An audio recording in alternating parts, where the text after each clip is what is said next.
não parar, não precipitar e não retroceder. Então dizer para esse cara, sabe quando nós vamos parar? Nunca. Nunca na sua porca vida. Né?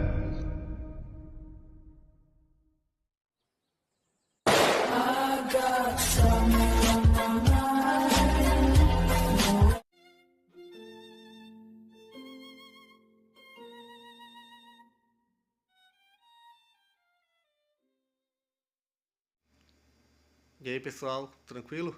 Então vem aqui antes do vídeo começar, pedir para vocês se inscreverem, quem não for inscrito, compartilhar, curtir, comentar. Quem puder seja membro do canal, que isso ajuda bastante. Tem também o link do Apoia-se. Quem puder ajudar nosso canal e apoiar financeiramente vai ser muito bem-vindo. Mas o mais importante é transmitir o conteúdo e os conhecimentos do professor Olavo de Carvalho para mais e mais brasileiros. Então compartilhe e ajude aí nossa causa. Muito obrigado a todos os membros, apoiadores do canal. Fico muito feliz. Tenho certeza que a gente está no caminho certo. Então fiquem com o vídeo e até mais. Valeu!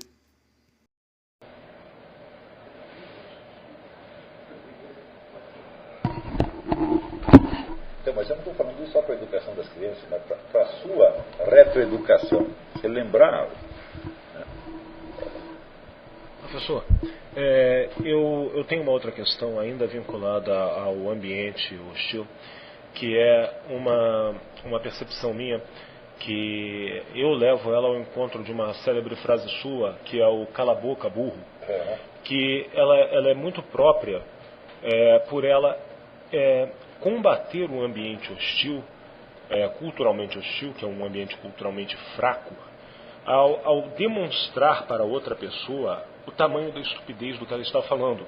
Porque quando você deixa, ainda que passivamente, por não criticar, uma ideia errada seguir em frente, essa ideia errada passa a morar naquele ambiente e a ser uma coisa comum e comumente aceita. E com isso a pessoa acaba vendo o seu ambiente, ou melhor, vendo o ambiente ao seu redor se degradar por não combater coisas que aparentemente seriam até pequenas, mas as pequenas vão se somando e vão tomando o espaço que pessoas brilhantes já não vão mais conseguir ocupar. Algumas pessoas me acusam de não ter o senso das proporções, de discutir com pessoas que não têm um nível intelectual avançado e discutir coisas que estão completamente alheias à sua capacidade. Mas, infelizmente, elas falam e elas ocupam espaço. Acho que foi uma das razões pelas quais a situação atual chegou ao ponto em que hoje está. Se eu puder contar uma história rápida para situar, eu certa vez vi uma discussão na qual um professor levantou a importância que ele considerava algum mecanismo melhor engendrado para a proteção de propriedade intelectual do que é produzido por um aluno. Não só o professor merece o crédito pelas pesquisas, mas o aluno também tem uma propriedade intelectual com suas criações. E, neste momento, um funcionário técnico-administrativo falou: e quem é que vai brigar pela propriedade intelectual dos funcionários técnico-administrativos? Ou seja, ele não faz ideia do que é propriedade intelectual. O funcionário técnico-administrativo não tem papel na pesquisa científica. Quem tem papel de pesquisa é quem está pesquisando efetivamente, professor e aluno.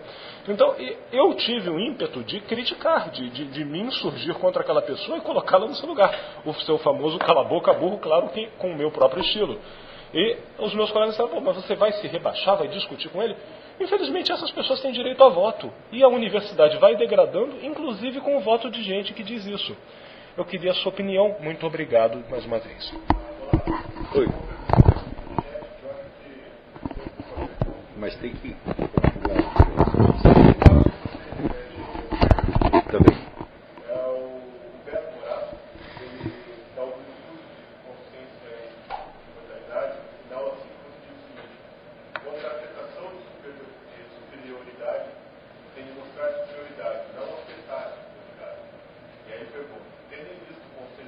Não, está cumprido. Lê aqui.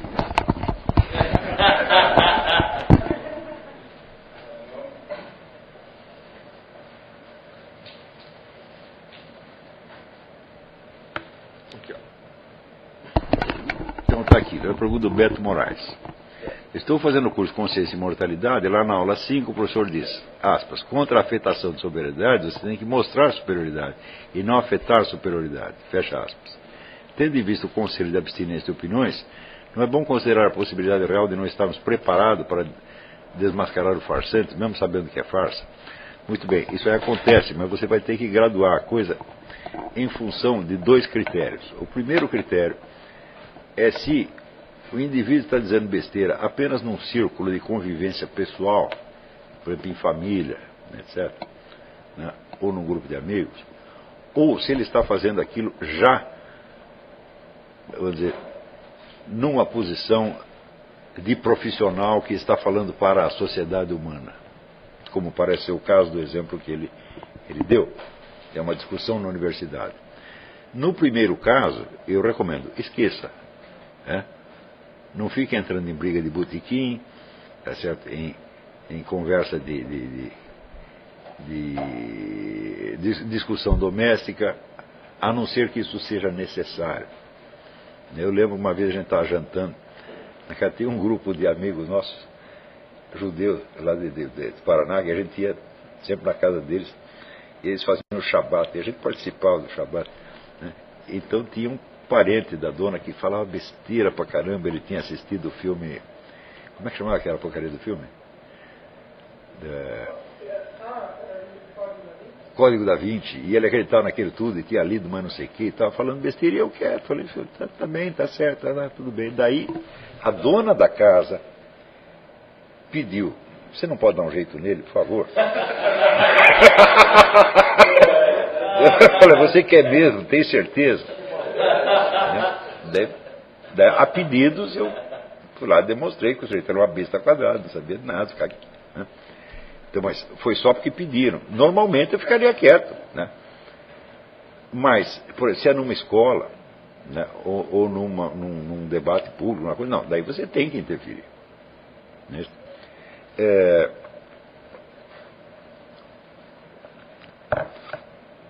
E, vou dizer, a abstinência de opiniões não quer dizer abstinência de conhecimentos, tá? Não estou pedindo para você dar a sua opinião, estou dizer coisas que você sabe. Opinião significa, você entra no terreno da opinião quando não se trata de uma matéria de conhecimento, tá? Onde você pode preferir X ou Y, tá certo? Mas tem coisas que você não pode preferir. Você não pode preferir que 2 mais 2 seja 5. Né? Então,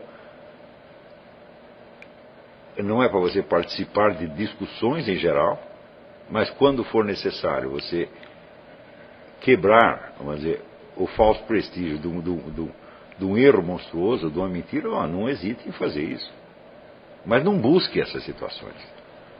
Fuja delas, né? Fuja delas sabendo da sua força.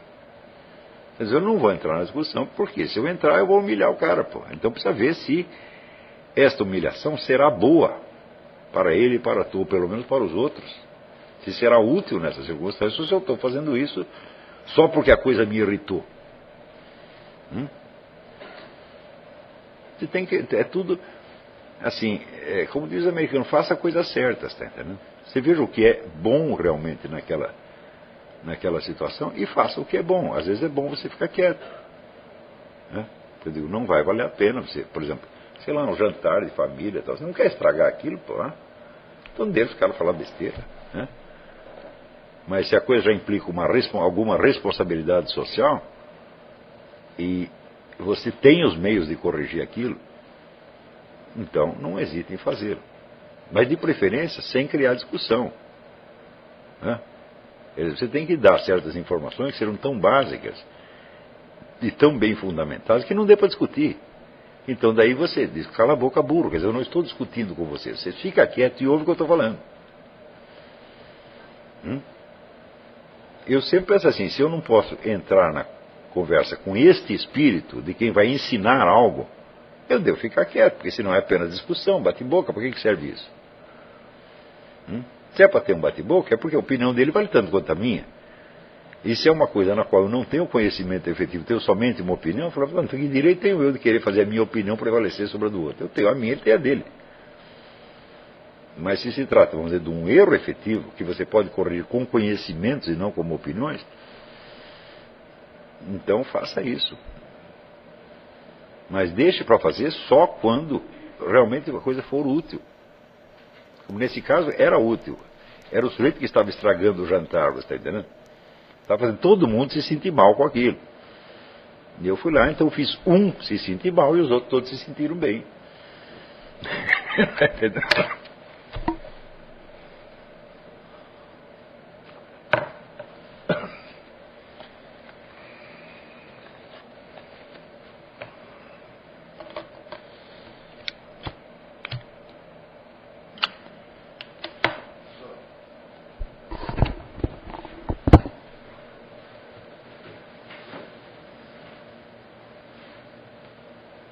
Professor, numa hora do COF, o senhor tinha dado uma dica para treinar a escrita copiando autores de boa qualidade. Mas poderia dar mais dicas práticas a esse respeito? Como fazer isso? Que tipo de texto eu faria copiando um autor, por exemplo? Bom, aí todo o problema é a questão de ouvido. Quer dizer, naturalmente você não vai escrever as mesmas palavras que ele escreveu sobre o mesmo assunto dele, porque daí você não está imitando, você está copiando. Você vai falar de uma outra coisa, com outras palavras. Mas o critério tudo está no ouvido, quer dizer, está soando como se fosse ele. É puro ouvido. Né?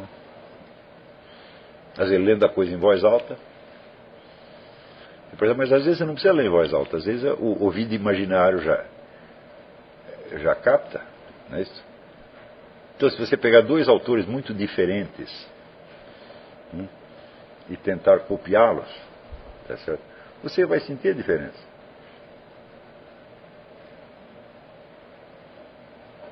Porque você vê, por trás de todo escrito, você tem um critério estilístico consciente que o sujeito escolheu. Ele escreve assim porque ele quer escrever assim, não é uma coisa assim tão natural. Né? E se for natural, é porque os critérios, as escolhas que ele fez já estão tão profundamente arraigadas nele que ele não precisa pensar naquilo para decidir como que ele vai escrever isso ou aquilo. Mas esses critérios, eles sempre podem ser puxados de dentro da escrita e até expressos em palavras. Por exemplo, a escolha de vocabulário. Não é isso? Se você pegar, por exemplo, o Graciliano Ramos. Graciliano Ramos, ele nunca usaria um termo erudito se ele pudesse usar um termo popular. Entende? Nunca usaria uma palavra rara se ele pudesse usar uma palavra de uso corrente. São critérios. E é coisa dele. Não é necessariamente assim para todos. Tem escritores que não fazem isso. Ele nunca faria uma frase de 4 palavras se ele pudesse fazer uma de 3. Não é isso? Mas há escritores ao contrário, que fazem períodos de 20 linhas. Por que ele faz? Bom, porque ele decidiu fazer assim, por X tais ou quais motivos. Tá certo? Então você captar esses motivos, não precisa captá-los intelectualmente, mas perceptivamente. Sentir a coisa. Né? Não que você não consiga expressar em palavras. Na verdade, até para você expressar, você precisa aprender a imitar primeiro. E imitar é realmente pelo ouvido. Por exemplo, existe uma interessantíssima crônica de Machado de Assis que chama Um Cão de Lata ao Rabo.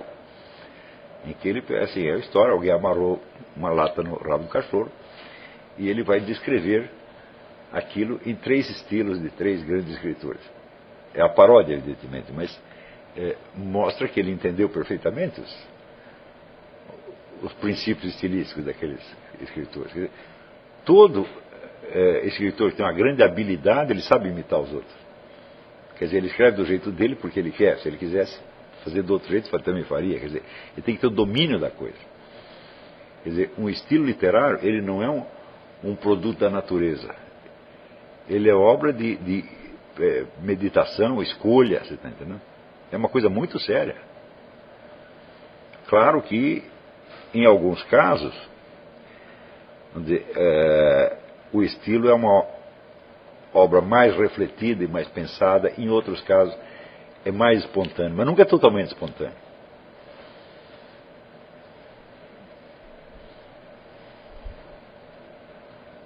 Por exemplo, você pode... você lê francês? Não. Bom, mas para quem lê? Você experimenta ler André Gide e ler Léon Bloy. André Gide quer fazer tudo o mais educado possível, parecendo... Quando dizem coisa importante, ele quer fazer parecer que ele não está dizendo nada. Ele não quer fazer barulho. E o Léon Bloy, ao contrário, ele quer chocar a pessoa, ele quer ofender.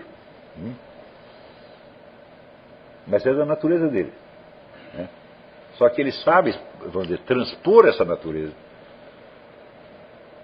num estilo literário. Quer dizer, ele sabe escrever parecendo que ele é ele mesmo. Então, por exemplo, você imitar esses dois seria uma maneira.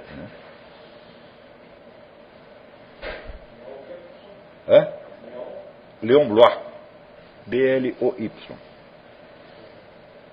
O Léon Bloy era um sujeito que ele decidiu ele viver como um mendigo, tá certo? Para ele não ter compromisso com ninguém. E, então, evidentemente, levar uma vida miserável. Então, por causa disso, ele podia dizer as coisas como lhe vinha à cabeça. E realmente são coisas horríveis. É impossível você ler e você não ficar ofendido em algum momento.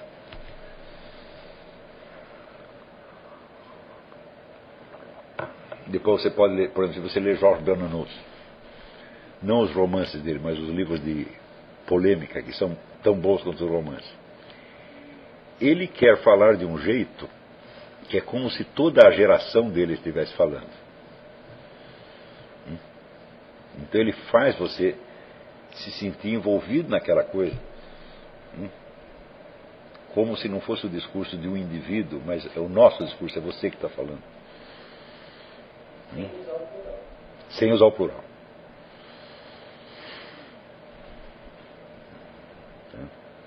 Então o que ele faz? Ele usa, por exemplo, acontecimentos públicos que todo mundo ficou sabendo, né, as experiências vividas em comum.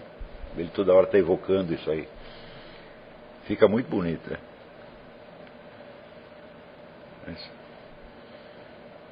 E um outro escritor maravilhoso para você aprender, Ortega y Gasset. Ortega y Gasset é o maior prosador da língua espanhola.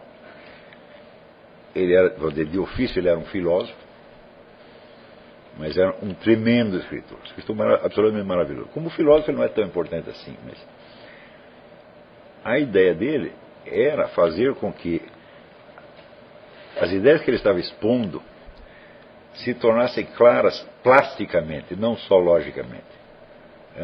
Que você visse aquilo. Que aquilo doesse em você. Ficasse tão claro, tão claro, tão claro, que era como se você mesmo tivesse pensado. E ele consegue fazer isso. Você pode tentar imitar. Eu imitei todos esses. Eu estou falando de caras com quem eu aprendi. Então, esses foram meus gurus gurus literários, né? Você pode, o Otto Maria Carpo, né? Ele era eminentemente um intérprete das coisas, né? Das ideias, das obras de arte, dos monumentos, etc, etc. E ele sabia que no mundo das humanidades tudo só se torna claro pelo contraste. Quer dizer, a dialética é a regra dessas coisas. Você entende uma coisa pela coisa contrária.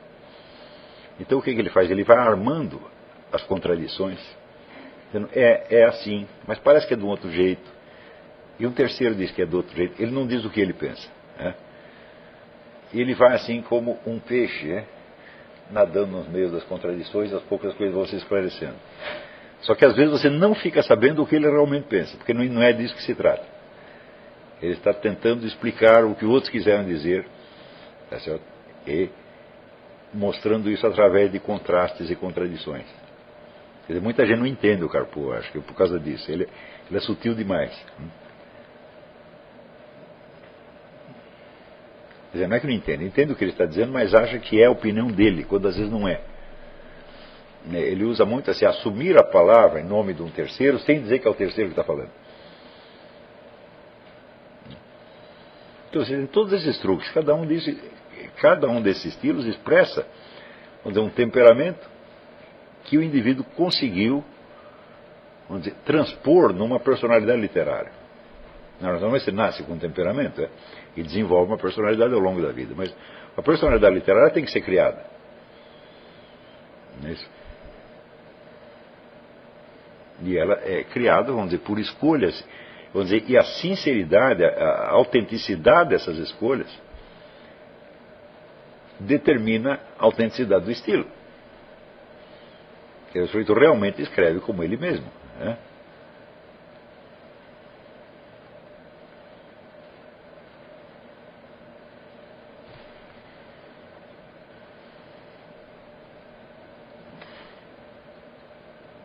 Quando você lê o Lewis, Frank Raymond Lewis, é um escritor que eu adoro, crítico literário inglês.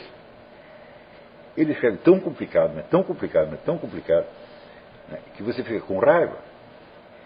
Né? Só que é o seguinte, ele está falando para estudantes de letras, de Oxford. Então, ele dizer, se você não entende isso dito assim, então é porque você não merece estar estudando esse negócio. Dane-se. E quando você entende o que ele está falando, você vê que é muito elegante. Você consegue pegar assim num parágrafo, pega toda uma complexidade de ideias, tudo junto, e falar, não é fácil escrever assim. Isso quer dizer que, por exemplo, não existem virtudes uniformes do estilo. Por exemplo, a clareza não é uma virtude uniforme. Às vezes ela é uma virtude, às vezes não é. Não é isso? Mas às vezes o indivíduo capricha tanto nos seus princípios estilísticos que eles se tornam artificiais. Eles viram como se fosse uma outra língua. Eu vou fazer o João Guimarães Rosa. Eu não gosto de ler João Guimarães Rosa. As ideias deles são ótimas, mas a linguagem deles, sinceramente, me embrulha o estômago. Né? E você não pode aprender a escrever lendo Guimarães Rosa, é impossível. Ou James Joyce. Eles inventaram uma outra língua. Então, escapa do diálogo humano normal.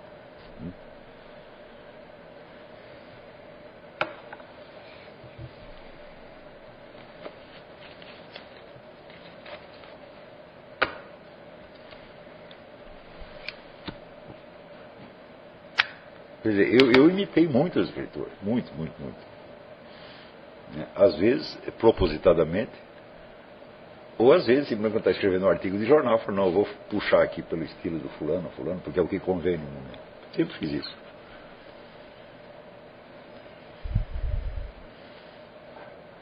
Agora, é claro que, se você realmente tem algo a dizer, você vai ver que nenhum dos estilos que você copiou é inteiramente apropriado. Você vai ter que combiná-los de uma maneira que sirva para os seus propósitos.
Chegamos a mais um final de uma aula, de um vídeo. Espero que tenham gostado. Quem não se inscreveu ainda, se inscreva, compartilhe, comente. Ajude nosso canal, apoie, seja membro. E ajude o nosso canal a chegar a cada dia a mais brasileiros que precisam muito do conhecimento do professor Olavo de Carvalho. Então é isso aí, fique com Deus, até o próximo. Valeu! Então é isso aí, pessoal, que é o nosso canal, que são alguns livros que eu já li. A maioria foi doação, mas alguns eu adquiri, professor Olavo de Carvalho. Alguns livros se perderam aí que eu emprestei, professor Alexandre Costa, a Bíblia Sagrada, 10 lições sobre Karl Marx. Indico a não ler esse livro, que é muito ruim mesmo. Alguns pensadores aqui que realmente, como o professor Olavo de Carvalho disse, não são pensadores. Valeu, tamo junto aí. Apoie nosso canal, seja membro.